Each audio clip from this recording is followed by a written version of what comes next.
What a movie, man. Oof. Kantara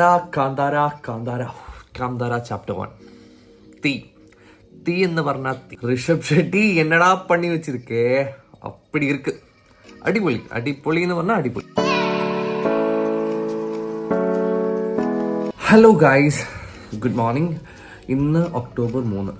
ഞാൻ ഇന്നൊരു മൂവിയുടെ റിവ്യൂ ആയിട്ടാണ് വന്നിരിക്കുന്നത്. ഞാൻ എൻ്റെ ചാനൽ ഇതുവരെ ഒരു മൂവി റിവ്യൂ ഒന്നും ഞാൻ പോസ്റ്റ് ചെയ്തിട്ടില്ല.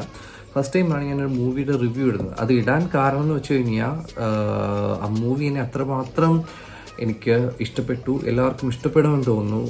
കാരണം പൊതുവേ ഞാനും റിവ്യൂ കണ്ടിട്ട് പോകാറുണ്ട്, കാണാതെയും മൂവീസ് കാണാറുണ്ട്. പക്ഷെ പൊതുവേ മൂവീസിൻ്റെ റിവ്യൂ പറയുന്നവർ ഇവൻ നല്ല മൂവി ആണെങ്കിൽ നല്ല റിവ്യൂ പറയാറില്ല. ഞാൻ ഇന്ന് മൂവീൻ്റെ റിവ്യൂ പറയാൻ വന്നിരിക്കുന്നത് കാന്താരയാണ്. കാന്താരയുടെ ഫസ്റ്റ് ചാപ്റ്റർ. സെക്കൻഡ് ചാപ്റ്റർ നമ്മൾ 2022 കണ്ടിട്ടുണ്ട്. എല്ലാവരും കണ്ടിട്ടുണ്ടെന്ന് പ്രതീക്ഷിക്കുന്നു. കണ്ടിട്ടില്ലാത്തവർ അത് കണ്ടതിന് ശേഷം മാത്രം പോയി ചാപ്റ്റർ 1 കാണുക കാന്താരയുടെ. ഈ മൂവി എങ്ങനെ പറയാം, ഞാൻ കണ്ടത് 7:30 ഷോയ്ക്കാണ്. 7:30 തൊട്ട് ഒരു 10:45 വരെ ഷോ ഉണ്ടായിരുന്നു. ഈ പറയുന്ന 7:30 തൊട്ട് 10:00 വരെയുള്ള 3 മണിക്കൂർ ഞാൻ തിയേറ്ററിൽ എങ്ങനെയായിരുന്നു എന്ന് ചോദിച്ചു കഴിഞ്ഞാൽ ഓരോ സെക്കൻഡും നമ്മളെ മൂവി കൊണ്ടുപോകുന്ന രീതി എന്ന് പറയുന്നത് നമ്മളെ ഇരുത്തും.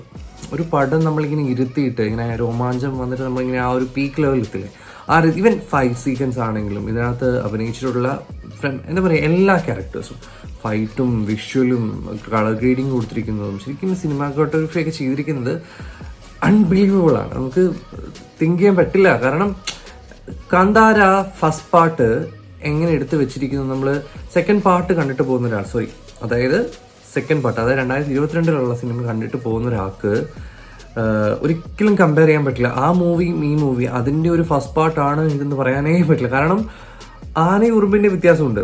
വിഷ്വലായിട്ടാണെങ്കിലും അതിൻ്റെ ഫുൾ മൂവി പോകുന്ന രീതിയാണെങ്കിലും എല്ലാം അത്രയേറെ അടിപൊളിയായിട്ടാണ്. ഒരു എന്താ പറയുക, ഒരു 250 രൂപ അല്ലെങ്കിൽ 300 രൂപയുടെ താഴെ, എനിക്കൊന്ന് ഒരു 250 രൂപയുടെ താഴെ ടിക്കറ്റ് എടുത്തുന്നൊരു കാണക്ക് ഒരു 500 രൂപ എടുത്ത് ടിക്കറ്റ് കാണുന്നൊരു ഫീല് തന്നിട്ടുണ്ട്. അത്രയും ഉണ്ട് ഇതിനകത്ത്. എന്താ പറയുക, ഫോറസ്റ്റിൽ ഷൂട്ട് ചെയ്താണെങ്കിലും അവർ സെറ്റ് ഇട്ടിരിക്കുന്നതാണെങ്കിലും ഒക്കെ കാണാമെന്നൊക്കെ പറഞ്ഞു കഴിഞ്ഞാൽ നമ്മളിങ്ങനെ പിടിച്ചിരുത്തും. സീരിയസ്ലി ഇതിൻ്റെ ഡയറക്ടർ ഋഷഭ് ഷെട്ടി ആണെങ്കിലും അതിനകത്ത് പുള്ളീനാണ് ഈ സ്റ്റോറി എഴുതിയിരിക്കുന്നതും പുള്ളീനാണ് മെയിൻ ക്യാരക്ടർ ചെയ്തിരിക്കുന്നതും. നമുക്കറിയാം ഫസ്റ്റിൽ സെക്കൻഡിൽ പുള്ളി തന്നെയാണ് എല്ലാം മെയിൻ റോൾ ചെയ്തിരിക്കുന്നത്. മെയിനിൽ അതായത് സെക്കൻഡിൽ കുറച്ചുകൂടി എന്താ പറയുക, കുറച്ചുകൂടെ നമുക്കറിയാം കുറച്ച് ലോക്കലി ഷൂട്ട് ചെയ്തതാണ്. ഇത് കുറച്ചുകൂടെ ഒരു ഇന്റർനാഷണൽ ലെവലിന്റെ മേഖല എത്തിയിട്ടുണ്ട്. കുറേ ഷൂട്ടുകളുണ്ട്. നമുക്ക് എന്താ അക്വാമാനൊക്കെ കണ്ട ഒരാളാണെങ്കിൽ അയാൾക്ക് മനസ്സിലാവും. അതിനകത്ത് കുറേ സാധനങ്ങളുണ്ട്. അതിനകത്തെ എന്താ പറയുക, കുറേ ഷോട്ട്സ് ഉണ്ട്. എന്താ പറയുക, നമ്മളിങ്ങനെ എന്താ പറയുക, ഒരു ഇരുന്നിടത്ത് ഇങ്ങനെ പൊന്തൂലി ആ സാധനം കിടന്ന കുറേ എന്ന് പറഞ്ഞാൽ ശരിയാവില്ല. മൂവീസിന്റെ 99% അങ്ങനെയൊക്കെ തന്നെയാണ്. ഫസ്റ്റ് പാർട്ട് ആ സ്റ്റോറി ഇങ്ങനെ ബിൽഡ് ചെയ്തെടുക്കുകയാണ്. സെക്കൻഡ് പാർട്ട്, ഫസ്റ്റ് പാർട്ട് മോശം എന്നല്ല ഞാൻ പറഞ്ഞത്. സെക്കൻഡ് പാർട്ട് കമ്പാരിറ്റീവ്ലി ഫസ്റ്റ് പാർട്ടിന്റെ ഒരു 3 ഇരട്ടി മേലെ. അതായത് ഫസ്റ്റ് പാർട്ട് എന്ന് വെച്ചാൽ ഇന്റർവെല്ലിന് മുന്നേ ഉള്ള പാട്ട് അത്രയും അടിപൊളിയാണ്. അതിന്റെ ഇന്റർവെല്ലിന് ശേഷമുള്ള സെക്കൻഡ് ഹാഫ് ഫസ്റ്റ് ഹാഫിനേക്കാളും 3 ഇരട്ടി മേലെയാണ്. 3 എന്ന് പറഞ്ഞാൽ പോരാ, അത് വേറൊരു രീതി. അതിനകത്ത് കുറേ സാധനങ്ങളുണ്ട്. നമുക്ക് ഈ പറയുന്ന ശരിക്കും മിത്തോളജി ബേസ്ഡ് ആയിട്ടുള്ള മൂവിയാണ്. ഈ പറയുന്ന ഗുളികന്റെ കഥകളും എന്താ പറയുക, നമ്മൾ ഈ അമ്മൂമ്മ കഥകളൊക്കെ കേട്ടിട്ടുള്ള പോലെ കൈൻഡ് ഓഫ് സ്റ്റോറീസ് ആണ് പറയുന്നത്. ഇതിനകത്ത് എക്ടറഷസും ഫോറസ്റ്റിലും അതിൻ്റെ ആ ഒരു അതായത് സ്റ്റോറി പറയുന്നത് ഓരോ ജന്മത്തിനും അതിൻ്റെതായ സൃഷ്ടിക്ക് പുറകിൽ ഒരു ലക്ഷ്യമുണ്ടല്ലോ. അതിനെ ബേസ് ചെയ്തിട്ടാണ് ഒരു പുനർജനനോ കൈൻഡ് ഓഫ് എങ്ങനെ വേണേൽ ഞാൻ പറയാം. പക്ഷേ പടം കലക്കിയിട്ടുണ്ട്. എസ്പെഷ്യലി ഞാൻ പറയുകയാണെങ്കിൽ കുറേ ക്യാരക്ടേഴ്സ് ഉണ്ട് ഇതിനകത്ത്. രാജാവിൻ്റെ റോള് ചെയ്തിട്ടുള്ള ജയറാം, നമ്മുടെ മലയാളത്തിന് സ്വന്തം ജയറാമിൻ്റെ റോള് അബ്സല്യൂട്ട്ലി ഒന്നും പറയാനില്ല. പുള്ളീൻ്റെ മീൻസ് ഫിസിക്കൽ കുറച്ച് ഓക്കെ അല്ല. ലാസ്റ്റ് ഫൈനലിലൊക്കെ വരുമ്പോൾ എല്ലാവരും കാണുമ്പോൾ മനസ്സിലാവും. പക്ഷേ അതിൻ്റെ ആവശ്യമില്ല.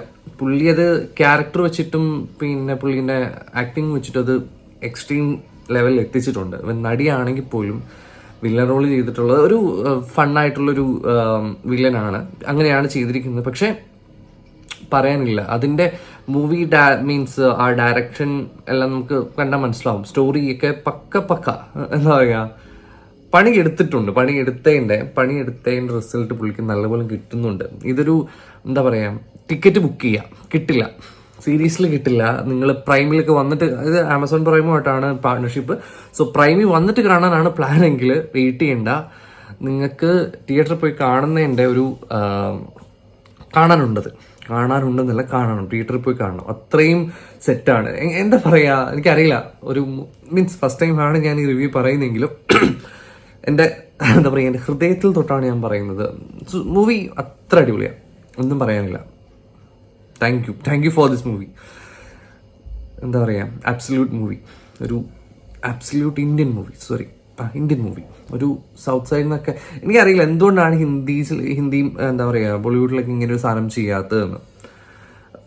എത്ര മീൻസ് ദേ ഹാവ് മണി, അവർക്ക് ഇത്രയും ഫണ്ട് ഇറക്കി ഇങ്ങനെ ഊളപ്പടം ചെയ്യുന്നതിനും ഭേദം ആദ്യത്തെ എനിക്ക് തോന്നുന്നത് 40 കോടിൻ്റെ 16 കോടി അങ്ങാണ്ട് ഉള്ളൂ എന്ന് തോന്നുന്നു. കാന്താര 2 ചാപ്റ്റർ, അതായത് 2020 ഇറങ്ങിയ അതിന് ബഡ്ജറ്റുള്ളൂ. പക്ഷേ ഇത് 100+ ഉണ്ട്. പക്ഷേ അതിനുണ്ട് പടം, അതിനുണ്ട്. ഈ ഹിന്ദി മൂവീസിലൊക്കെ ചെയ്യുന്നത് വലിയ ബഡ്ജറ്റിലൊക്കെ ഇറക്കിയിട്ട് ഒരു മൂഞ്ച പടങ്ങൾ ഇറക്കുന്നതിനും ഭേദം നല്ല പടം ഇറക്കുക. See how they are doing man, അങ്ങനെ ചെയ്യും. അത് എൻ്റെ ഓണസ്റ്റ് റിവ്യൂ ആണ് ഞാൻ പറഞ്ഞത്. പലർക്കും പല റിവ്യൂ ആയിരിക്കും, പക്ഷേ this is my personal review. നിങ്ങൾക്ക് ഏത് രീതിയിൽ വേണ്ടി എടുക്കാം. പക്ഷേ ആസ് എ പേഴ്സൺ, ഒരു മൂവി കാണുന്നൊരു വ്യക്തി എന്ന് പ്രമാണിച്ച് ഒന്നും പറയാനില്ല. കാണുക, സപ്പോർട്ട് ചെയ്യാനല്ല, ഓട്ടോമാറ്റിക്കലി അത് വരും. സപ്പോർട്ട് ആയിക്കോളും. പക്ഷേ കാണാനുണ്ട്, സാരം കാണാനുണ്ട്. മോനെ തീ എന്നൊക്കെ പറഞ്ഞുണ്ടല്ലോ, എന്താ പറയുക, കത്തും. എൻ്റെ കുറേ സീനുണ്ട്, നിങ്ങൾ കണ്ടാൽ മനസ്സിലാവും. വേണമെങ്കിൽ ഞാനൊരു 10 ഡേയ്സോ 20 ഡേയ്സിന് ശേഷം വേണമെങ്കിൽ ഒരു റിവ്യൂ കൂടെ പറയാം ഇതിൻ്റെ തന്നെ. അത് കാരണം നമ്മളിങ്ങനെ എസ്പെഷ്യലി കാന്താരേൻ്റെ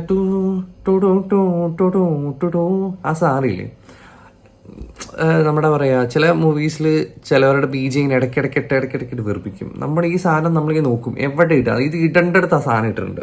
ഈ ബീജിയം അവരുടെ ആ ഒരു സിഗ്നേച്ചർ ബീജിയാണല്ലോ, ആ സാധനം ഇടേണ്ടടുത്ത് കൊണ്ട് ഇട്ടിട്ടുണ്ട്. അത് നിങ്ങൾ കാണേണ്ടിയിരിക്കുക ആ സാധനം.